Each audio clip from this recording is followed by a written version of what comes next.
can't in my mind, in my wildest dream,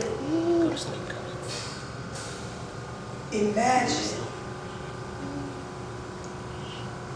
getting that phone call by none of y'all. Like, don't call me with that. Don't, like, I remember each one of these children. You know, I remember watching Treyvon Martin's mom sit through that trial. And she was so heroic. I actually watched that trial. And even his dad, they never flinched. They kept a very positive attitude. They were never mean. They never really, you know, they handled it well. But in the back of my mind, I kept thinking to myself, I can't imagine how his dad must feel. Because remember, when that man was killing him, he was right there in the backyard. They were in the house watching TV, and that man was murdering that baby right outside the door.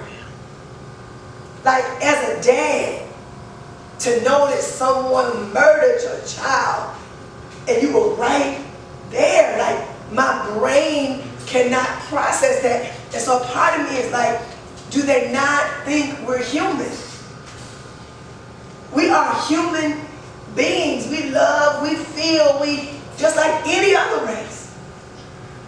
You know, so it's like, what do you do? I don't think it's gonna stop. I mean, you're gonna always have crazy people. You're gonna always have, you know, people that's going to do good, people that's going to do evil. If you can look for change, we can hope for change, we can fight for change. And change will ultimately come.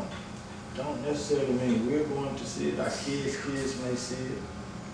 You know, the generations to come will see a change, but it's always going to be good, it's always going to be evil. If you do have cops that's going to protect and serve, what are they protecting you from? Yeah. They're protecting you from somebody that's doing some evil, that's doing some bad out there. So it's going to be people that's going to do that. You know, just hopefully, you know, you get those same conversations that my mama had with me, yes sir, no sir, to police officers. Yes. You deal with them with the utmost respect Because they have a license to kill. Simple as that. They have a license to kill. If you get that part across your mind, you won't talk to nobody crazy that you know will kill you. If you're in the streets, you don't talk to certain people a certain way that will kill your ass. My mama always said, no, when you talking to a damn fool. Usually they are in blue. All of those are some damn fool. That's how you got to look at it. So you talk to them with the utmost respect, and you hopefully they don't kill your ass. Absolutely. Absolutely. And then from a mom's perspective, y'all hit the door. We're praying, pleading the blood of Jesus, putting the armor on you, asking the angels to keep you and protect you. Like, it's that kind of ball game right now. For my generation, like, it don't rock like that. My generation is way different. Like, because it's like, going back to what he said earlier, my dad said earlier, it's more like we numb to it, and I got father figure that's telling me like, nah, you gotta know how to talk to them, like you just said, you gotta know how to, yes sir, no sir, to all the cops, regardless. So I gotta like, not really pick and choose my battle, because they come to us, but I do though, you know what I mean? Like you can't just talk to no cop any type of way I want to talk to a cop. Even if I ain't do nothing wrong, I might just be standing here. We might just be at the park or something.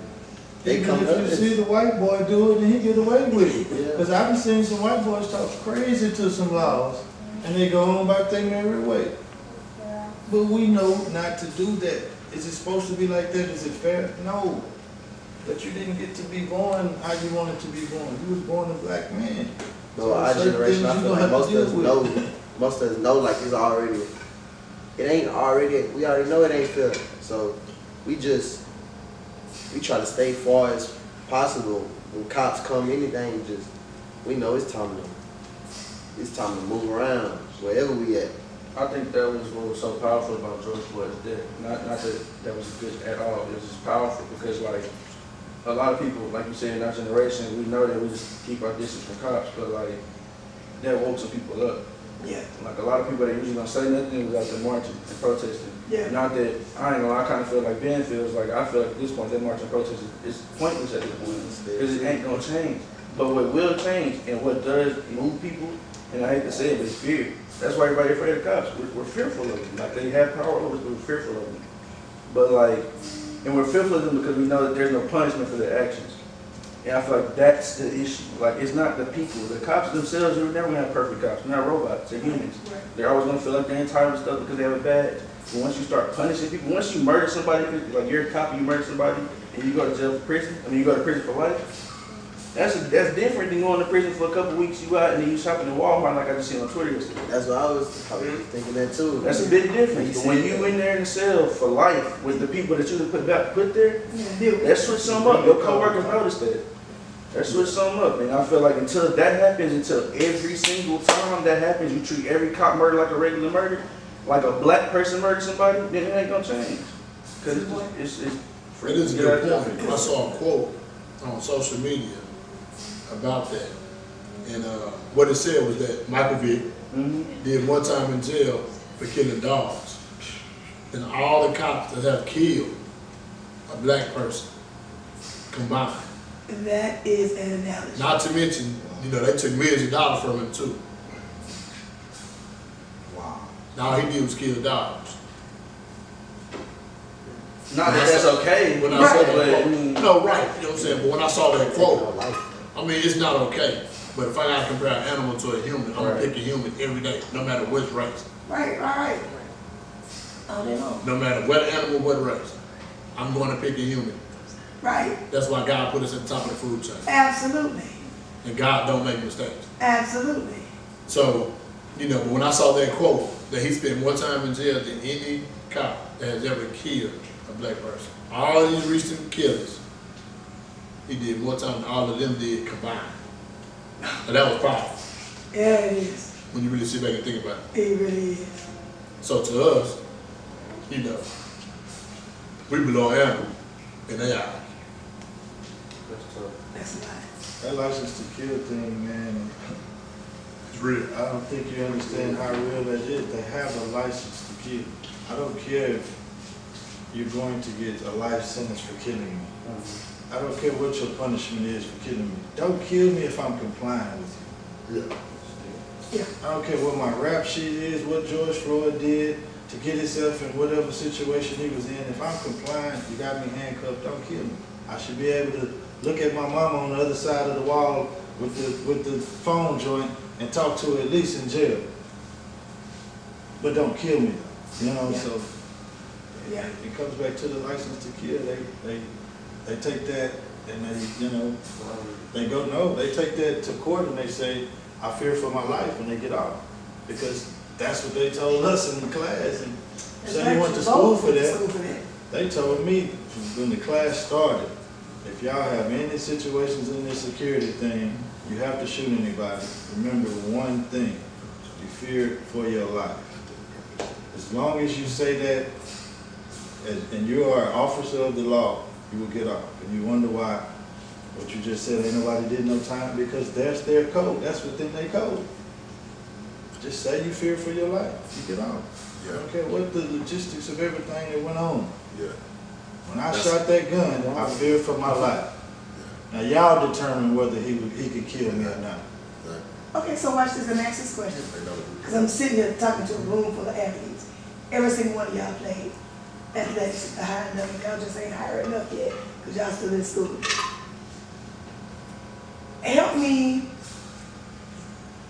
understand the racism that you experience at the athletic level. And what's the difference? Why, or not why, as a black man in athletics, especially at the collegiate and professional level, that you deal with that? How does it make you feel? Is it worth it? And is that ever gonna change? I'd say it's politics, really. I mean, that's just, it's politics with us black athletes. Like, you know, it could be another white guard, don't matter. He ain't as talented. First step, you're right. You don't answer the question. After, when it comes to my career, I don't remember you saying it comes to Yeah. when it comes to, and I don't think you have had dealt with any racism. Yeah. But racism within athletics, being an athlete, you can kind of sense it, but it's hidden because one thing about pretty much all of us is we played on a team. And once you accomplish one thing, you put a lot of things to the side. That's why they say in sports, it brings us together. Because you put a lot of the differences, you know, what you believe in, your beliefs, you put a lot of that to the side to accomplish that goal. So I've met some great white boys, you know, Hispanics. I've met some just great people within the sports. Right. But you still sense it. You still sense it within certain coaches. You still sense it within certain privileged players. You sense it even depending on how good you are as an athlete, how you're treated. Okay. You know, that color of your skin, hey, OJ, you know, Yeah. you can get away with a lot if you're good. You know, so, and you can meet a lot of great people if you're good. So racism in sports as an athlete, to me, is kind of like, you sense it, but it's not really just out in the open. Yeah.